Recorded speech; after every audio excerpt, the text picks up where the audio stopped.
Bob, Meana, United States Navy, Vietnam. Folks, I just had the most wonderful interview here in my home.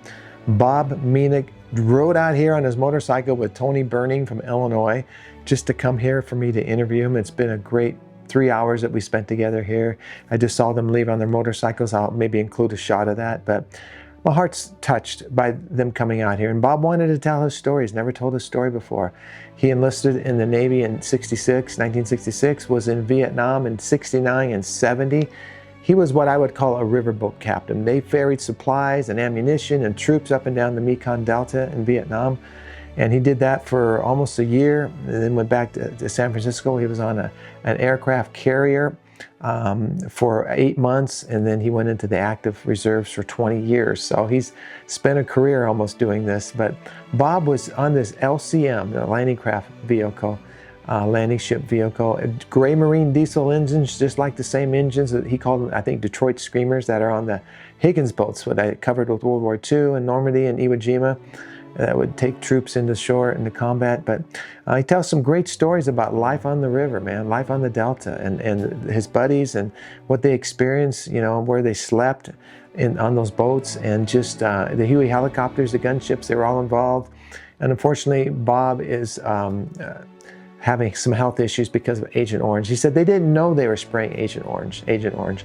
And the government kept that from them, and it probably is something that should never have happened. But I know a lot of my veterans have suffered the effects of Agent Orange. But Bob was on boat 702, and we're hoping to find some of his boat mates that were also in serving the time he served. So maybe somebody out there was on the Mekong Delta during that time. But he just told some great stories on the weather, you know, leeches in the water. Just a story I don't really have. I've got some Navy stories, but not a whole lot of Vietnam Navy stories. So, Bob, I appreciate you opening up and sharing these things with me. So, Bob, I think he retired an E7 or an E8, and from the Navy. But just told me a great story. I'm just so touched that they came here. His father was a World War II veteran, and his two uncles, Eddie and George Jr., were both World War II veterans, and his father, Richard. Richard received a Bronze Star on Okinawa he was an ammo bearer, and he was wounded and helped other soldiers who were wounded. He served in the Army, and he received a bronze medal for it. So he's a very decorated family here, and his uncle, George Jr., received a Bronze Star in Peleliu. So, and he said his uncle Eddie did too, but decorated family. So just so wonderful to have them in my home today. Tony Burning, thank you for sponsoring Bob's story. Thank you for telling me about Bob. I've worked with Tony before. He sponsored some of my stories, and what a giving heart. I salute you, Tony, also. Thank you for telling me about Bob. It was worth the effort. If the cause is great enough, it's worth the effort. It's so great having lunch with you guys and just spending some time with you, and hopefully we'll see each other again. But just want to thank you, Tony, for sponsoring Bob's story. So, folks, tell somebody about this channel, Voices of History, YouTube, also the radio station, Voices of History Radio. It's going 24 hours a day. It's right along with this YouTube channel, and I encourage people, students, people who commute, people staying at home. I listen to it all the time. And there's an app you can get on the Google Play Store called Voices of History Radio. You can go to my website, larrycapetto.com. It's the first homepage is the radio station. So Bob's story will be on there. Also, it'll air on there. And my heart's full, folks. I'm finishing my book, Capturing Courage on Camera. Hopefully it'll be released on Veterans Day. Writing is a discipline, and it's been difficult, but I got to stay focused and get this done. It's going to be several hundred pages long with many pictures and illustrations. It's going to be my memoirs of the work I've done for the last almost quarter of a century now. All the veterans, the places I've gone, the school programs we've done successfully, and meeting people like Bob and Tony. They're a part of my work now, and lest they be forgotten, folks. If we don't remember, we're going to forget. So purposely named my documentary series. So Voice of History Radio, I thank you for subscribing to this channel. Hopefully, Alvin will get 100,000 subscribers by the end of the year. It's going to be close, but hopefully we can do that. So I invite you to share this channel with others, and history is best learned from those who are there, folks, and why we are free, the stories that we're going to hear here. And Bob, you are right there. Thank you again for your service in the Navy. And I thank those of you who watch and listen to these stories. And those of you who help sponsor too. I really appreciate you totally. So, okay, that's enough. Let's honor Bob Meana right now, and I will talk to you on my next broadcast. God bless you.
The first question is the hardest one. How old are you?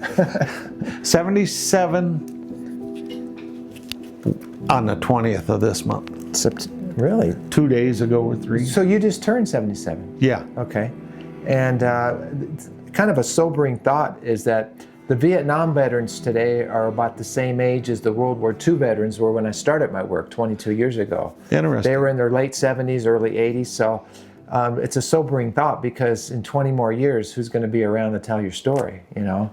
And I've lost most of my World War II and Korean veterans. They're all gone now. Yeah. So and that's the hard part of my work. I've seen your work. You have seen some of my interviews? Yes. Okay. Yes. Just what you just said. Well, the channel's called Voices of History. So, but Yeah. you enlisted. Yes. In the Navy. Yes. Tell me about that, why you did that, and where. Well, some friends of mine were going in, and I was about signed up for the Air Force, and I had paper with a contract, and they said, also the recruiter said, well, you'll catch those guys in boot camp. And that was a lie. I never seen them. And I was the day after they flew out. So what year was this that you enlisted? December 4th, 1967.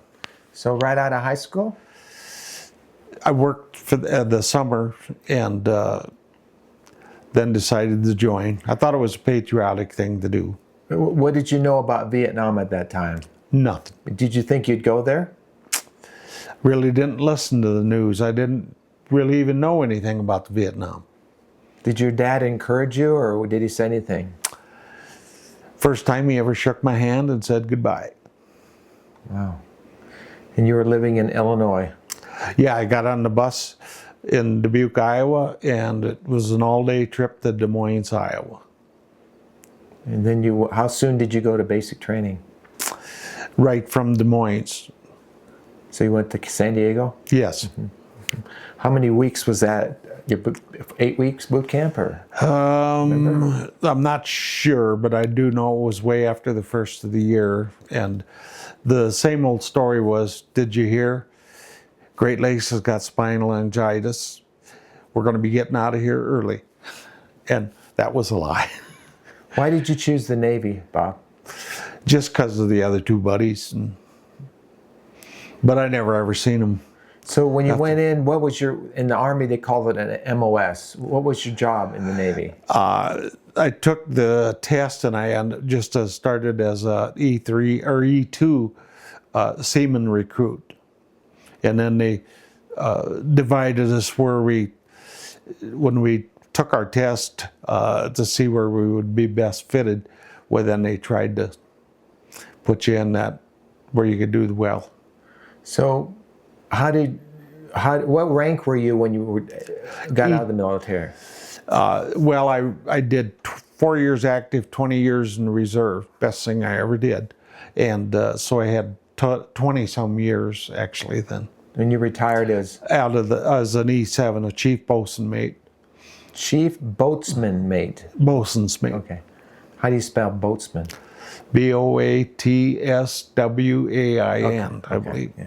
Kind of like coxswain. Boat. Well, it's actually a bosun mate. Okay. Coxswain really isn't a rate. So, But he drives yeah, steers. yeah. Okay, so boot camp, did you go to advanced training after that? No, You just went right to Vietnam? right to San Francisco. So is there advanced training in the Navy like in the Army and the Marines? Certain rates. Okay. Bosun's mate is kind of it's the oldest rate in the Navy, and so you do a little bit of everything. Okay. So you're what, 18 years old, 19? Well, how old are you? Do you remember? 18. And you're headed to Vietnam? Not for a year and a half or so. Okay. I volunteered for Vietnam. So you went from basic training to schooling or training or what? No, just went to go to work at the tugs in San Francisco. Okay. And how you volunteered? What made you do that? Well, I run boats in San Francisco after a while, and then the thing came out on Vietnam. They needed volunteers, so thought it was a patriotic thing to do. So I put in a request yet to go to Vietnam, and they picked me up, and then I had a special code number that I qualified for running all small boats in the Navy. So tell me about your trip to Vietnam. I'm assuming you flew out of San Francisco. You remember? Down by LA. Okay, you went to LA. Yeah. And tell me about what you remember about the trip over to Vietnam. The last things we heard the pilot say was, if you hear shooting or bombs going off, put your head between your legs, and we're going to be landing in a few minutes.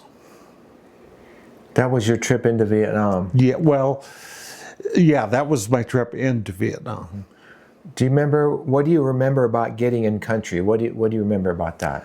I wasn't in country 20 minutes, and they said count off, and it was odd and even, and odd go this way, give your sea bag to the even, and you're going to work. They issued a helmet, flak jacket, 2 clips of ammo, and a M16, and a driver will come and get you. And the driver came, was I'm going to say he was a ROC Korean, and then some of them were South Vietnamese. You're going to ride with them riding shotgun, and you are to stay. If they drop a grappling hook out on one of the pallets that's on the truck, then you're going to be staying to guard it until somebody relieves you or somebody comes to pick it up. Scared to death. Couldn't speak any Korean, couldn't speak any Vietnamese. So was everybody, there was an Army, Navy on that airplane coming to Vietnam? Or A little bit of everything.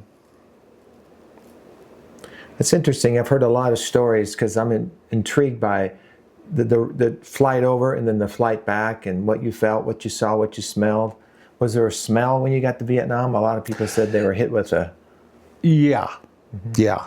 And I did, in reserves, I did 2 weeks in the Philippines, and the minute I stepped off the plane, it was Vietnam. Where did you land when you went to Vietnam? Do you remember? Da Nang. Okay. So tell me, walk me into, were you assigned to a unit in the Navy? How was that? No, I'm not sure how long I was there, but I rode shotgun for a while. And then they transferred me to Saigon, and I had orders then in Da Nang then to go to Saigon. I went from Saigon out to a base called Na Bay, and I run boats and worked on a pier crew a little bit. And then they discovered that number that I had for, that I was qualified for all small boats. And they put me on the LCM 702, and I trained some guys, and then I went to a base called Ben Luck. Not Ben Law, Ben Luck. Ben Luck. Okay. So were you, again, in the Navy, in the Army, there's like divisions, battalions, companies, platoons. In the Navy, who are you assigned to? Or is it just I was just assigned to that Ben Luck base. They had so there's no like division you're with? no, no. Because mostly my Navy veterans were on boats like the USS Henrico or whatever, you know. So that's how, or the APA, where they're on. So you were on boat 702? Yeah. So this is an LCM, landing craft? Mobile units. Mobile, okay. So I'm going to, as I get learning more about your story, tell me what you did during those months in Vietnam. Were you running supplies up and down the river to the... Everything from toilet paper to ammunition to ammunition. So take me on one of those runs. I mean, is it nighttime? Is it daytime? Is it dangerous? Yeah, it's dangerous, and it's always during the day. We had no lighting other than little bitty running lights on the boat. And so we just went all over the place. I was part of Operation Giant Slingshot. And, but anyway, we... Tell me about Giant Slingshot. What operation was that? Well, it was just the boat operation, and it involved the PBRs and the swift boats and stuff like that. And then there was one place that was heavily fortified, was called the Parrot's Beak. And we had a map that showed a route around that, so we stayed away from that just because it was come under a lot of gunfire. But everything was jungle.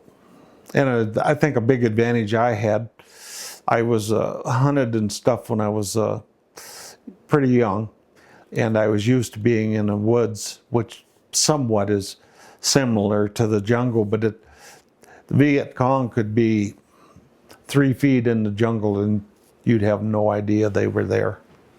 So were there times you're being shot at? I don't know. You got Detroit diesels in there. The nickname for them was Screaming Jimmies. So if somebody was shooting at you, you couldn't hear it. And one time we had a hole in the back of the boat, and the CBs welded. I backed it into the bank, and the CBs welded it up. The bow had taken a B-40 rocket through the side at one time. Not when I was on it, and they had a big square patch over that.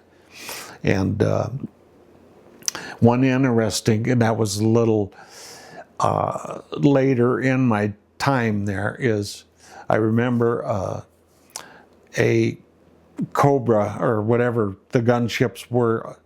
We were towing a gas barge, me and another boat, and those copters came around, and they had no indication that they were coming or didn't hear a word. And they lit her up with them rockets, and they fired so close to us, and they were our ships, but they were blowing mud, dirt, grass over onto the boat. And my seaman I had, he was taking a nap in the back, and he had to have been scared to death. But absolutely, there ain't no way in the world anybody could sleep through that. And then they come through with miniguns, and it looked like a lawnmower mowing that swamp grass. We went a little further, and I'm almost sure that they were there to ambush us, the Viet Cong, because here's Army guys coming down, and I'm saying Army guys, they could have been Marines, but they were coming down along the swamp at the bank and this and that. And those poor guys had water up to here, backpacks on, or full packs, and I'm thinking, God, I'm glad I'm in the Navy. And those poor guys, that had to have been terrible walking. Basically no bottom in there, and I felt sorry for them, but I kept going. So these gunships, or these Cobras, were called in obviously for a strike somewhere. For somebody. Somebody called. I had no idea whatsoever. Neither did the other boat. Did you see much of the Huey helicopters during your tour, or just day and night, flying overhead, or what? Yeah, There's not an hour of the day you didn't hear helicopters. And then at night, if whatever base we would see the copters. You'd see like 5 streams of light coming down out, which was red, and every 5th round is a tracer. So it's just a steady stream of light coming out of them helicopters. But Na Bay had helicopter squadrons taking it there, and so it was just all the guns shooting all day long, all night, and everything. From the base? Yeah, well, everywhere you would go, even the little bases and stuff. And you were at this base for how many months? I'm not sure. Okay. One thing I liked about it over there was I didn't know what day of the week it was, what month it was for a while, and I knew we got paid in piastres, and What do you mean? What is that? that's the some of the Vietnamese money. Okay. And I'm not sure how they caught up with us, but they did. I don't understand. You weren't paid in American money? No. American money was worth, what they called it was piastres, but American money was probably worth 5 times, 10 times more than what they're. So we were not supposed to have American money. So what did you do with your money? Did you buy things that you needed or saved it or what? I kept $25, and that was plenty. Mm-hmm. We didn't have anything to buy, so, and if we went to a base that had a club on it, why, and a club might be 12 feet long and 8 feet wide, and if a lot of them had alcohol there, and if you it would be whenever we showed up, it was nickel night, so you couldn't even buy a beer. Somebody would just throw them $1 or $2, and So I'm trying to picture this as you're telling me. So tell me about the crew on the LCM. I had a deckhand and an engineer. Just 3 of you? Yeah. Well, we had 2 Vietnamese trainees, but I asked them if they wanted to go home, and they said, yeah. See you in about 2 weeks. And they'd show up. You want to go home? And So these weren't American? No. Okay. No. And so who's operating the boat? Me. Okay. Me. Is there a steering wheel? I mean, something to guide it? Kind of, yeah. Yeah. And A gray marine diesel engine? that's the Screamin' Jimmies. Had 4 of them, and 2 propellers, and 1 transmission for 2 engines. So who's giving you your assignments and your orders? Like, is it daily you're running up and down? Just whenever they needed, they'd get a hold of the base, and wherever I dropped what I needed, I would have to wait there till we got some kind of orders from them, and went all over the. But who's your orders coming from? Like a Navy command center? Or? Would come from out of Ben Luck. They dispatched us. Okay. Yeah. Who was your supervisor, or who was in charge of this boat? Or was there? I was in charge of the So boat. you were the rank. Okay. One thing in the Navy, I was the craft master, or I was craft master. So I was the highest rank, and then is it in the Navy, even if there's an officer there, I outrank him as far as where the boat's going and how to run it and this and that. For military protocol, that was kind of a give and take, and whatever it was, you worked it out. And you have an M60 on that boat? Had a lot of weapons. Had 2 50 caliber machine guns. Probably, I'm positive of a M20. Which one was you asking about? 60? Yeah. We had one of those? one of those, M79 grenade launchers, M14s, Wow. M1 Sounds like carbines. a battleship. Yeah, yeah. Were you the only one that knew how to operate those? These other, No, everybody on the boat the knew. Vietnamese knew how to operate those? I don't know. They didn't stick around very long. But I saw all that ammunition in those pictures around your neck. That's all on you or in your boat? Oh yeah, yeah. Whatever base I would pull into, all I had to do was walk up to the armory, because we did do a lot of target practicing, but all I had to do was walk up to the armory and then they'd say, hey, how much do you need, boats? And yeah, just take it, or do you need a truck to haul it down? And that's how we could get anything we wanted. So What was the weather like? I think hot, muggy, humid, rainy. it was so hot, and we were pretty fortunate. We had plenty of beer, pop, and everybody drank about a can of pop a day, more beer. We could not get any good water. There was no bottled water, of course, no canned water. And we had a cooler. The sides were probably 6 inches thick. It was about 6 feet long. I don't know, have no idea where it came from, but it would keep stuff cool in there. We'd have blocks that were probably 6 foot long, and big, long, square things. And then we'd just get into a village, and buy a couple of blocks, and then we just keep rotating it about once a week. And what are you eating during the day? We had MREs and stuff from the Second World War and more current, and that's all we had. But one time we were in Saigon, some of the Army guys invited us up to the chow hall. We went up there and got a plate, and I was the first one to say, I'm going back to the boat.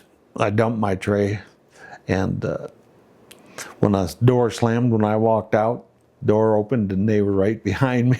And we had a guy that could fix, because we had so many of them on board all the time, that could mix them up and make pretty good meals out of them and stuff. K rations? Yeah, Yeah. yeah.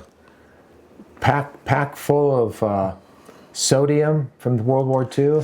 Some of it, yeah, Yeah. yeah. But it was fresh. I didn't have any problem. You seem like you had a pretty good tour. I did. What year was this? Had to been, I'd spent my last 8 months or so on a carrier, so it had to be 70, I'm going to say. So you were in Vietnam in 69 and 70 or just 70? 69 and 70. Your last 8 months on a carrier? Yeah, So you're only there a year, right? yeah. Well, I was actually a little less than a year. I was on Nixon's troop withdrawals. So you were only on the river for 2 or 3 months, or? Oh, it was longer than that. But yeah, they were, I think, trying to turn the boats over to the Vietnamese. So what river was this? It's not the Mekong Delta? Yeah, that was there, but I'm not sure how far north we went, but we covered so many rivers, and just wherever they sent us. Well, I've heard some horror stories about leeches and things with the soldiers. Was there leeches in that water? If they were, I don't remember getting any off. But if we wanted to take a shower, it was jump overboard. That's it? That's it. Oh my gosh. And a printer drowned. I jumped overboard on the boat, and I thought I could hang on and take a bath. And I went a little too far down, and I got swept under the boat. And I could feel my hair going underneath the boat, and then the boat has skags underneath there which protect the propellers. But I could feel my hair on that, and I thought, oh Lord, I'm too young to die here. And he's been very good to me. He's saved me through a lot of things. Okay, since you talked about the Lord, tell me about your faith, how your faith got you through this tour. somebody had to help me. And I went to catechism and was a member of the Lutheran Church, and that kind of all So came you probably together. said some prayers? Oh yeah, Yeah. yeah, yeah. Tell me about what was the hardest part of your tour? What was the most difficult thing you faced during that time? You had an adrenaline rush that was constant, but it was good. It was a high, and it was hard to give that up. I mean, it was every day could be your last day. And then one town up in Ben Luck is it getting a little off track here possibly, but there was a bar up there, different places we'd go, and actually there was a John Wayne movie, Green Beret, and I was watching that, and that was in the chapel, and heard a loud bang, and somebody had tossed a grenade in the bar. They ended the movie, and everybody had to leave the chapel because they were bringing in people, and it was like 26 that got wounded in there, and I think maybe 2 got killed. And where the grenade went in is one of them that I would drink with buddies out there. But it was just a part of everyday life. It was, officers never wore insignias, because if they spotted an insignia on your uniform, that was not good.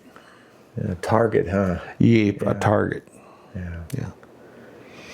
That was the first movie I ever saw, was The Green Berets, John Wayne. Yeah. It's about 69, yeah? Yeah. Okay. Yeah. Wow, that's funny that they would show that over there. Yeah. Well, they'd show a movie every night, and it was just also a thing where rank didn't mean too much. You paid attention to your superiors, but they had to be pretty friendly to you because they could get fragged at any time. And So did you have friends over there? I mean, oh yeah, yeah. Okay. All of the boat crews. If everybody was broke, and I do remember one time, every one of us didn't have any money other than one guy, and he had $20. And he said, well, we got $20 between us. And so we went up there and just had a good time BSing, and like always. Did you stay in touch with any of them after the war? I never did. Well, I did get a hold of one guy, but he lived way up in Michigan. But no reunions or anything? Nothing. That's one of the sad parts about it is that you're here today and gone tomorrow. So you're young, you're full of piss and vinegar, and did you ever feel invincible?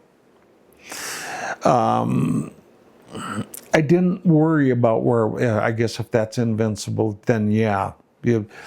I couldn't, first 2 weeks was a little bit hard because you're surrounded, and then the barracks was hooch maids, and they took care of everything, and you got to wonder, well, maybe what's in your this or that. And then another thing is that I didn't eat anything in any of the villages because you didn't know if it was ground glass in there, which they did do.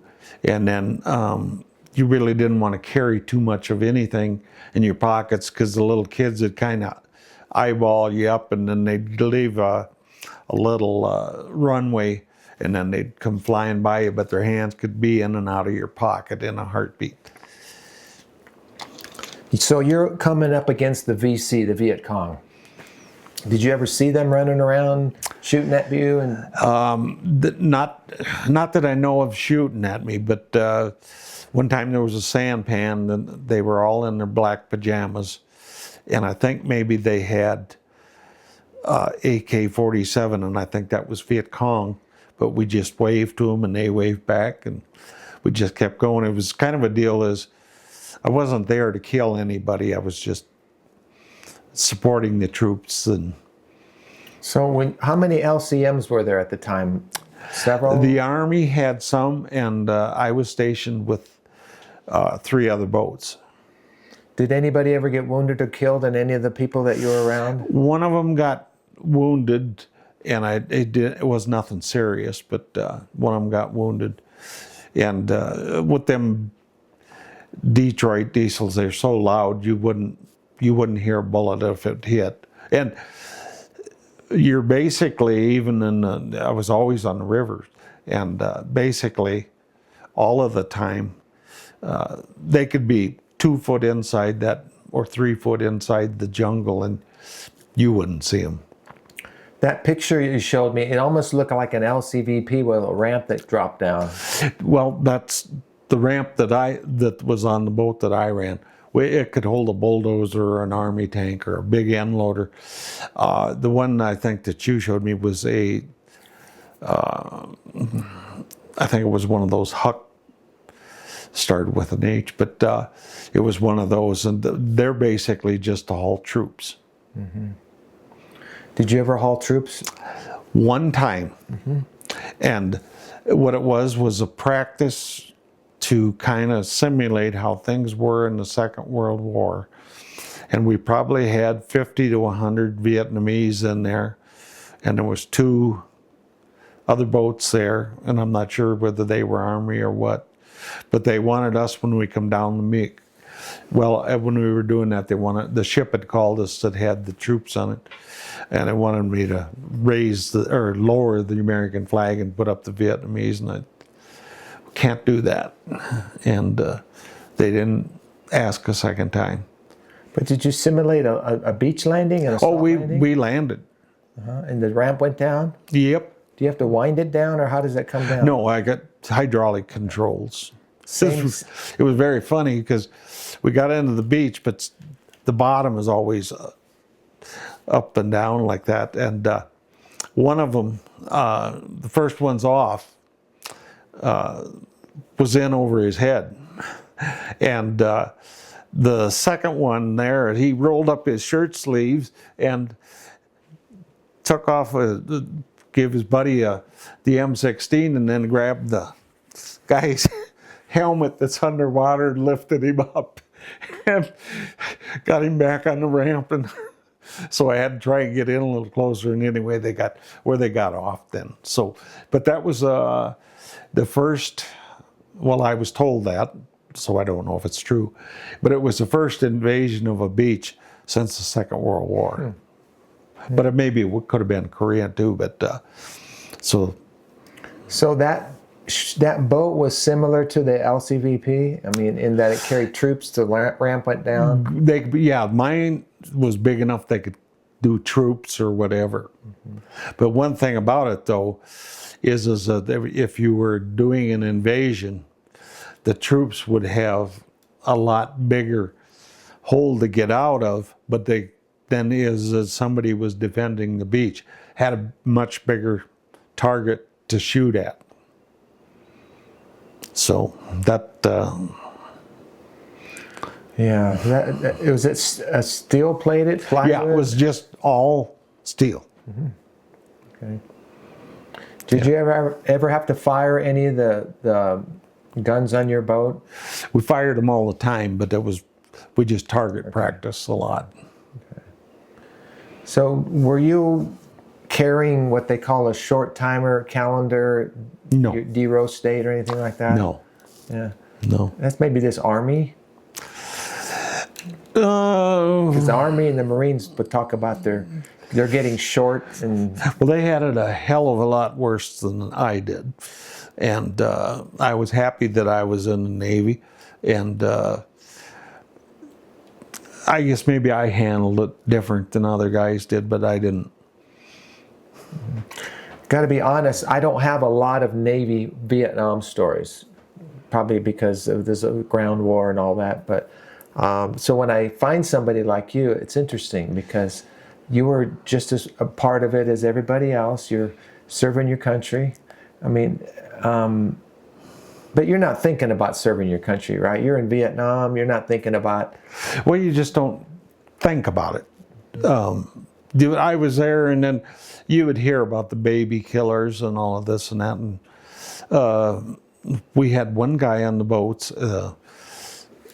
he wanted to kill somebody, but he wasn't like a born killer or anything. But no, we were there to do a job, and we're all patriotic. And So you had a fairly good experience. yeah. Would you do it again if you had to? In a heartbeat. Does Vietnam have any significance in your life today? Yeah, I think so. They had it a lot poorer. I knew you didn't have to be there very long that you knew they were not going to win nothing. Out in the jungles and stuff like that, you would come around a corner, and maybe around that corner is a Vietnamese and his family, and they'd have a grass hut, and they'd have old pots and pans or whatever, and that's how they lived. They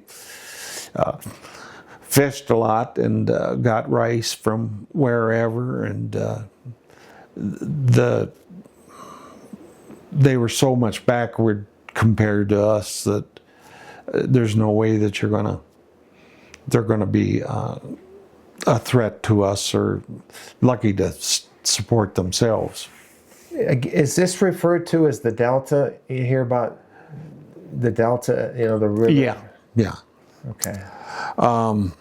One time we were leaving to go somewhere, and of course I had a radio.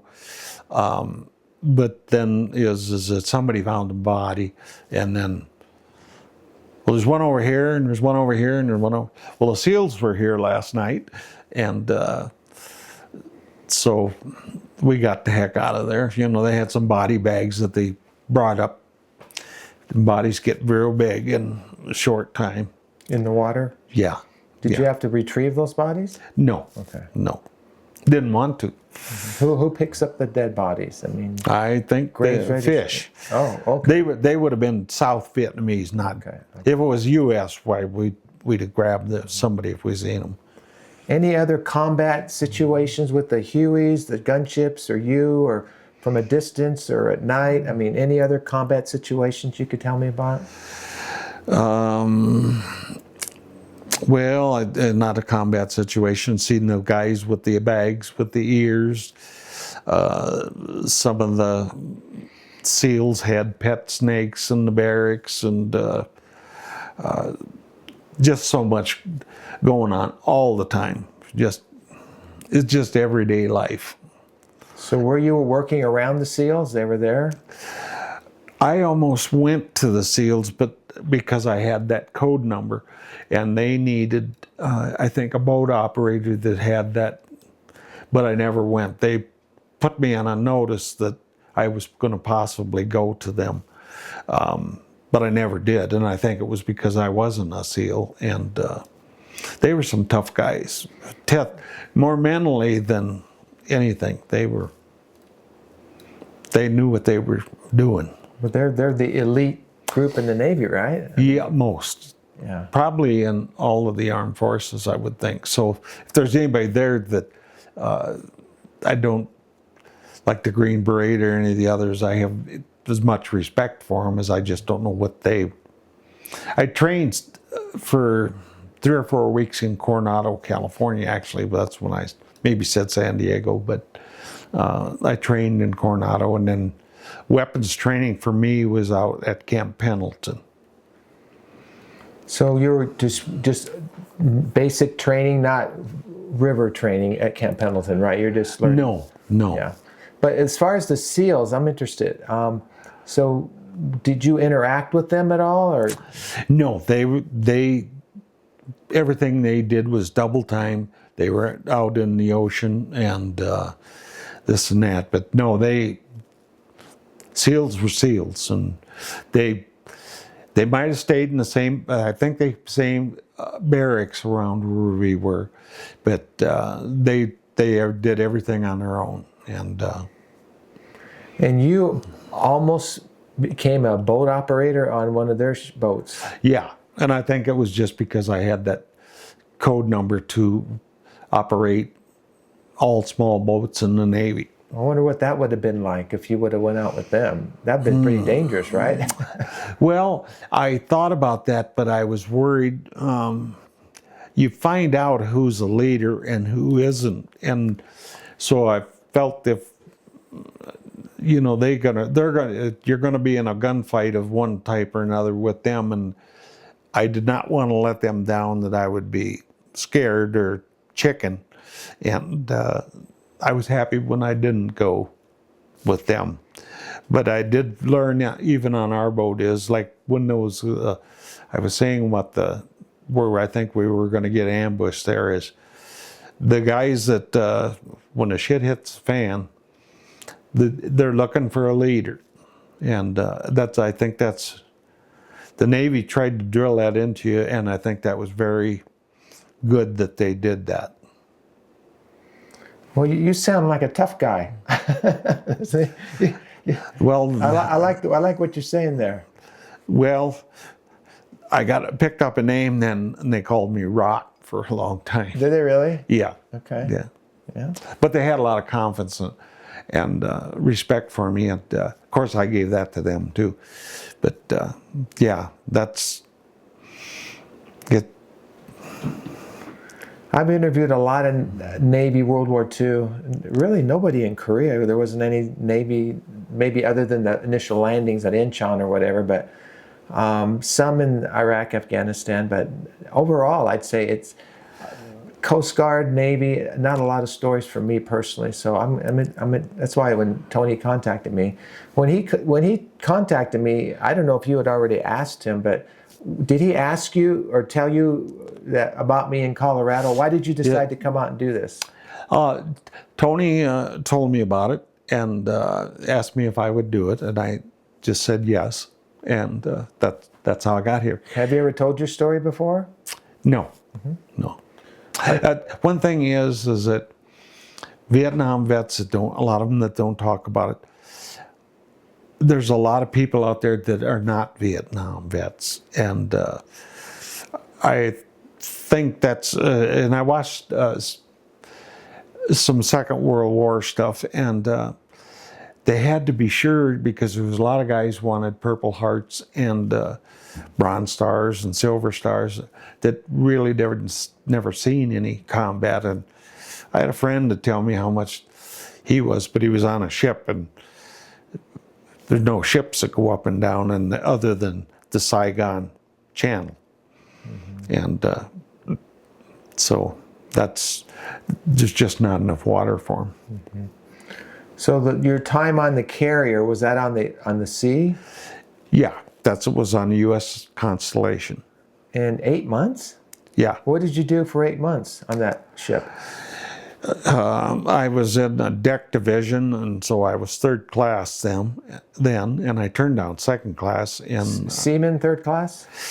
Yeah. That's how they call it? Seaman? Yeah, be an E4. Okay. They offered me a E5 if I'd come off the boats in Vietnam, and I said, I want to stay on boats.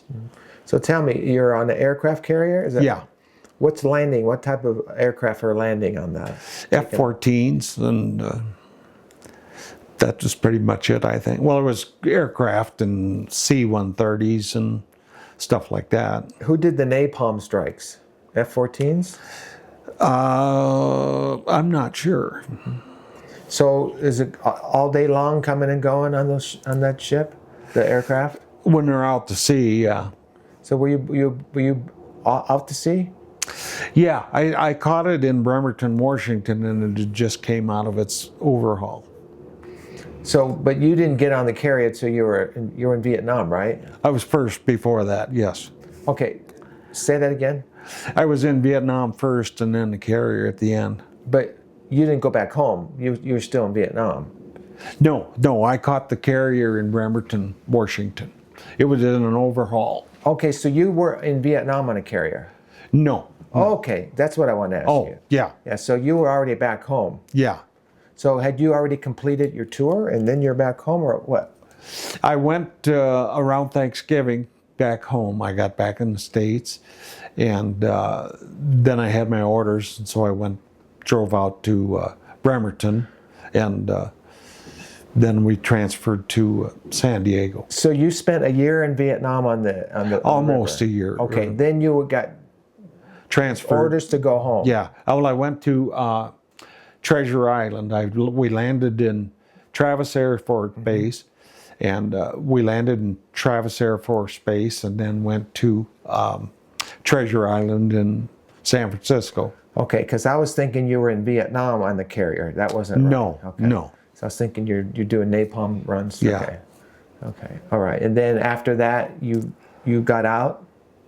Yeah. So you never came home like the troops did. After a year, they get on the plane, they come home, they go to Travis or wherever they landed, and had people spit on them and all that. You didn't go through any of that, right? I didn't have. No, we got loaded on a bus on the base, and they took us straight to Treasure Island. Okay. And you're still in the military. Well, I'm retired now, but But at that time, you were retired? no, No. no. You're still active. Yeah, So when did you said you were in the reserves for 20 years. yeah. Okay. I was home and probably a couple of years, and then a friend of mine talked me into joining the reserves. So Were you in the reserves when the Gulf War broke out? yeah, 1990? yeah. Actually, I was in Philippines, and before we left, we were briefed that we could possibly be stuck in the Philippines. And we didn't, but some of the guys did stay. They volunteered to stay in the Philippines, and so they were there. They called them the Subic 50, and they stayed there for most of it. When you were in Vietnam, did you write letters home or get letters from home? Yeah, yeah. I didn't write a lot home. Was that meaningful for you to get that mail? Oh, you were always happy to see it, and a package from home. But nobody wrote home too much, unless the guys with the wives and stuff that did. You weren't married though? No, I'm really thankful I wasn't. Just one less thing you got to worry about. Well, when I asked you earlier, does Vietnam have significance in your life? What I was meaning was, do you still think about it, or is it like it was so long ago, or are the memories fading? Somewhat fading, but every once in a while. Had a few dreams after I first got out, but dreamed of maybe getting captured or something like that, but didn't last at all. So you don't suffer with PTSD of any kind? I don't think so. Yeah, okay. But I was highly exposed to the Agent Orange and some of the other stuff. And I've had my prostate removed and also removed my thyroid.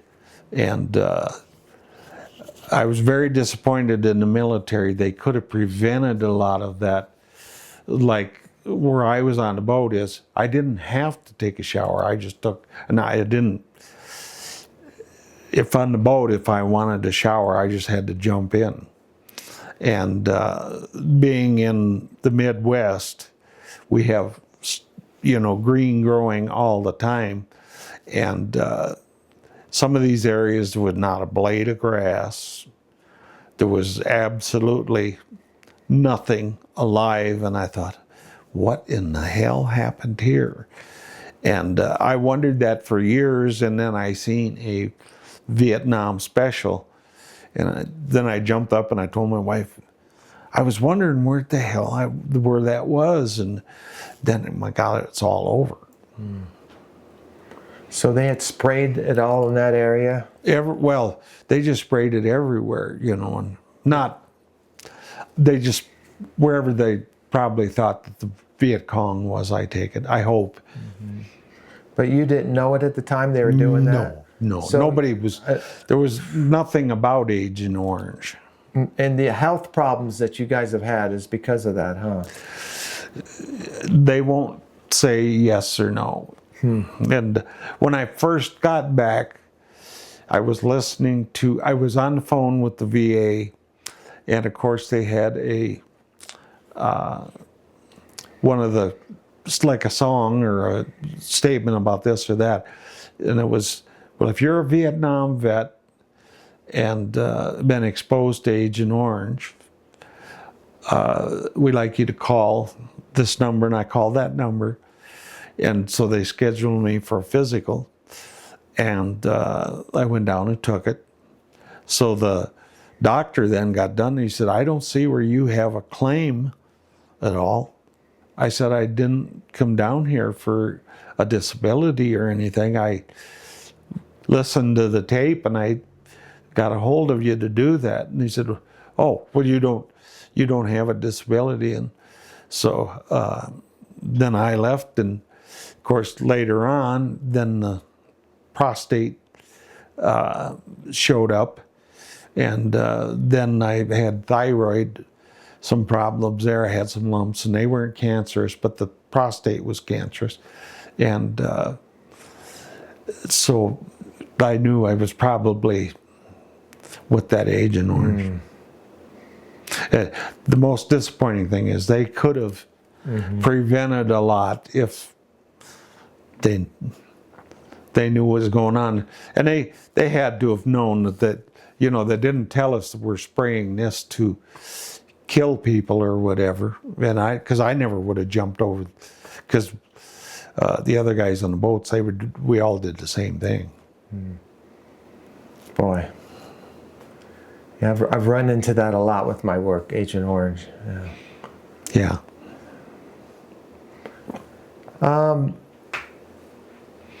Are you proud to be a Vietnam veteran? Yeah, yeah. Is Veterans Day special to you in any way? Or? Yeah. The thing I appreciate is all of the things that a lot of the American people do for the vets, and I think that's very good. It's a special day for me.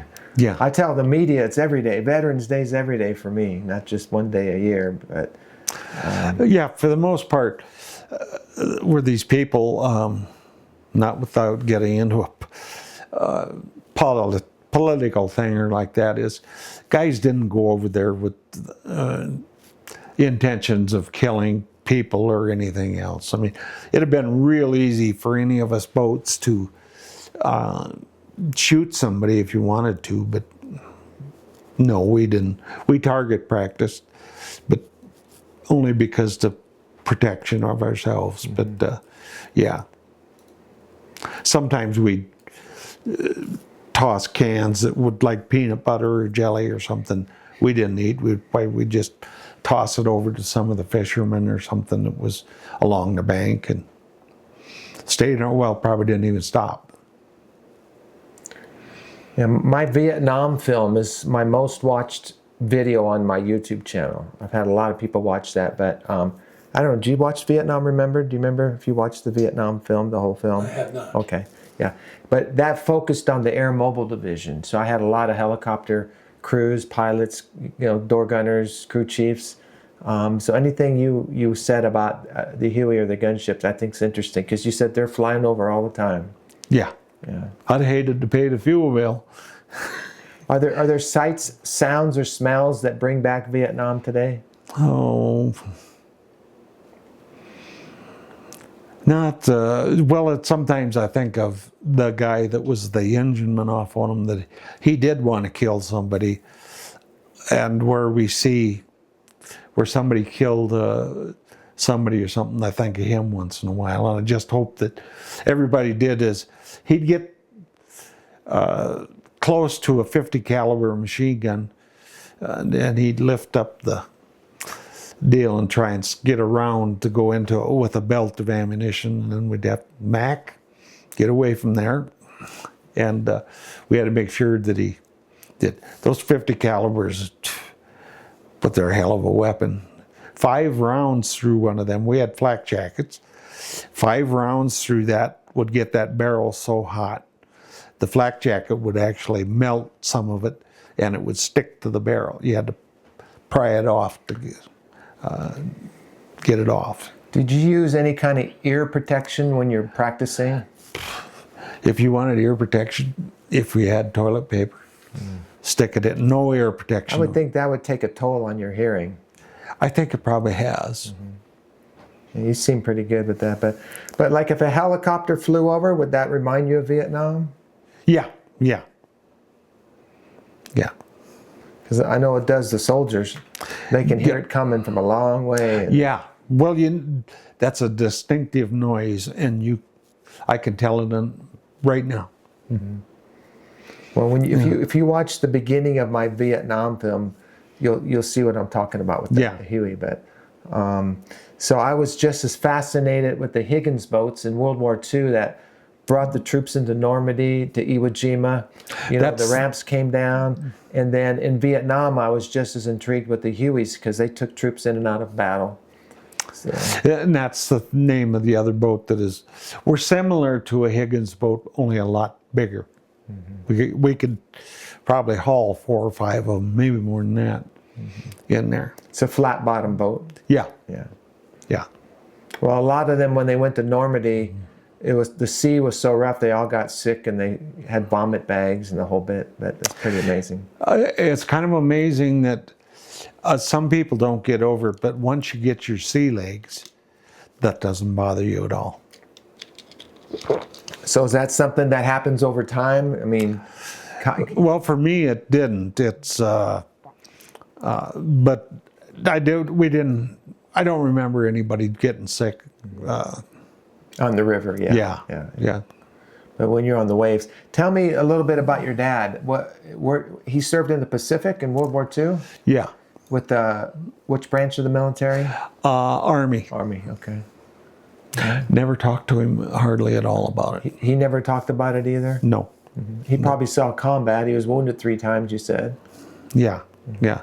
He had to have known a guy from California, and that guy from California, he said he'd do anything for my dad to fly out there. He'd pay his plane ticket and everything else if he would come out. And he never went out. But yeah, he was wounded 3 times, and then he kept carrying ammunition and then started carrying people that got wounded out. Was he at was he at a particular battle in World War II? He was on 3 different islands, and you said Army. Yeah. Okay. That little article, I'm going to scan that, but was that just about him coming home, or? A little bit, but I think it's got 2 of them, but he was actually on 3 different islands. Okay. Pleiku is one of them. And, well, I could mix that up and even be in, but that's fine. Yeah. Vietnam, I was having so many different bases that I don't remember all of them. That's fine. So he's not alive anymore, right? No, Yeah. no. Okay. And he had 2 brothers that were also, one was in the Pacific and one was on a ship. And so I don't know what ship or where he... But he never told his story, did he? No, Yeah. no. Okay. They never ever talked about the war or anything. Well, I think my dad did see his one brother in the Philippines or somewhere on an island. Yeah, I've been fortunate with my work, like I said, to have interviewed so many veterans that have told me their stories. It's amazing. But 2 questions I ask at the end of my interviews. I'm going to ask you them. Number 1, Bob, tell me what freedom means to you. Freedom means I can do most anything long as it's legal. And we have it so much better than the rest of the world. And that's what freedom means to me. And the price for freedom, what's the price for freedom? Whatever you have to spend. We have to have a strong military. And the liberals, they haven't a clue how important that is. I agree. Tell me about the flag. What does the American flag mean and represent to you?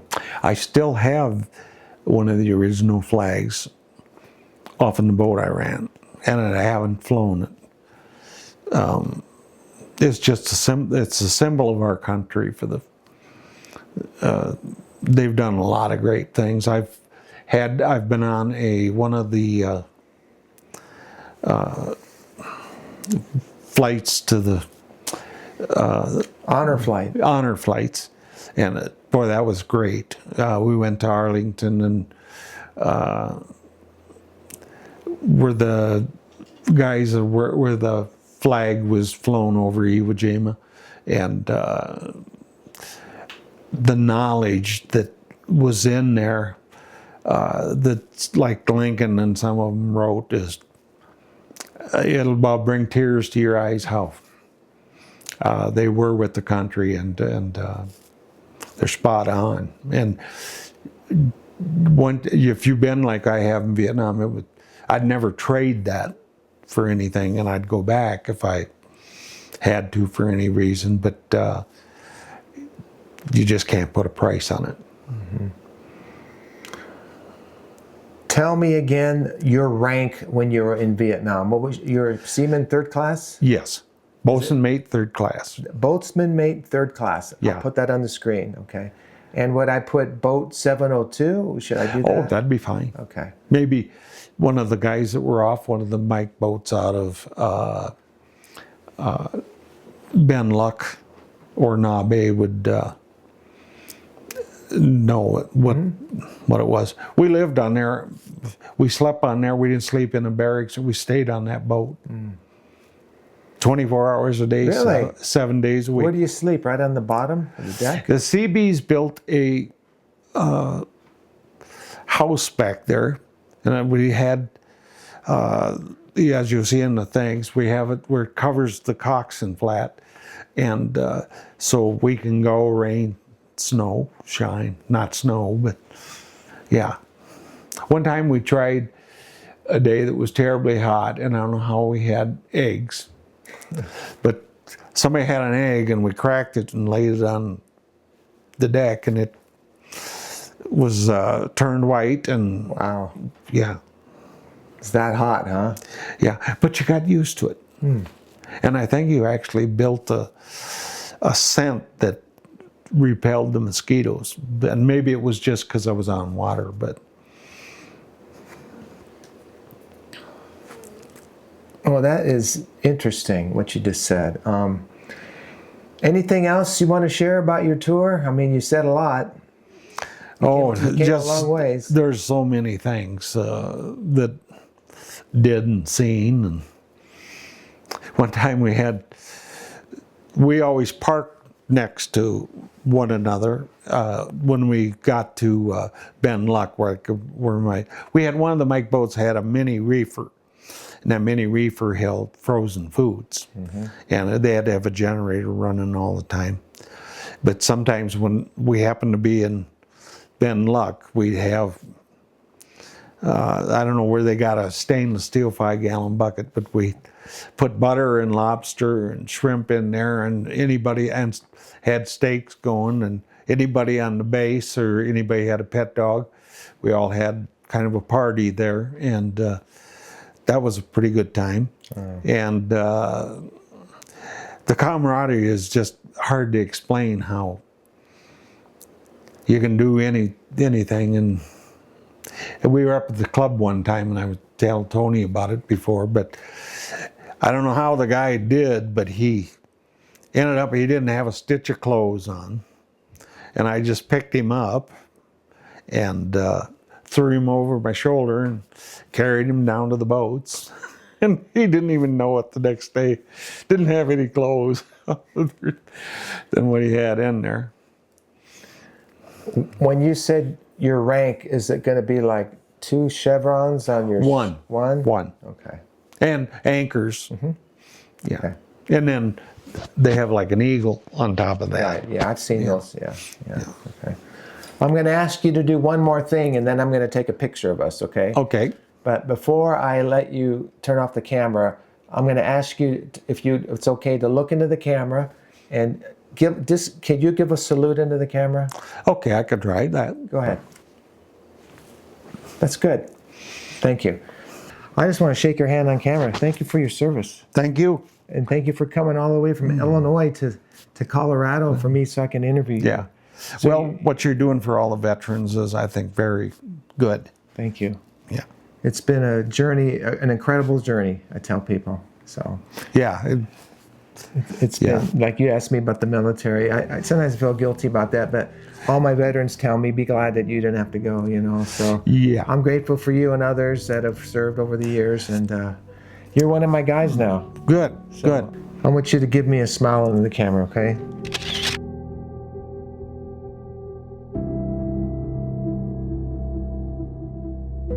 Out here with Tony's bike, okay. Get my gloves on. Oh, forgot my earplugs. Uh-oh, earplug. Do you have earplugs too? Yeah, but I'll put them on later. Okay. Right on, 'cause I'm headed Okay, man, this is just, east. took a couple pictures of you. Got your bike. This is all right, guys. I like it. Reminds me of an Andy Griffith episode where it had a sidecar. It does, Yeah. doesn't it? Well, they tell a story. Him and his friend. He was giving his friend a ride and went past the big line of porta potties and hit the One door. more of every handshake. Yes. God bless you. Thank you so much. God bless you. Be safe. God You bless too, you, brother. sir. Be Yep. safe. Okay. I'm really glad I came. Me too.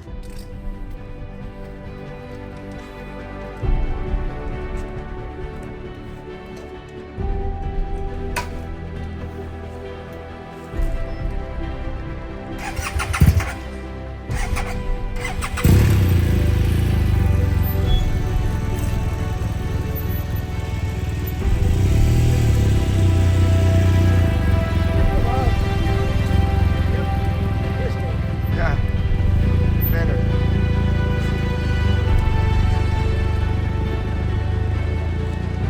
There you go.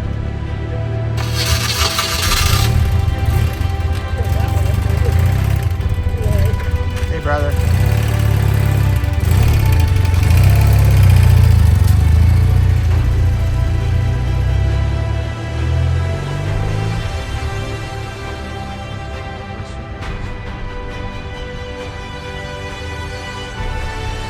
God bless you, Bob, Meana.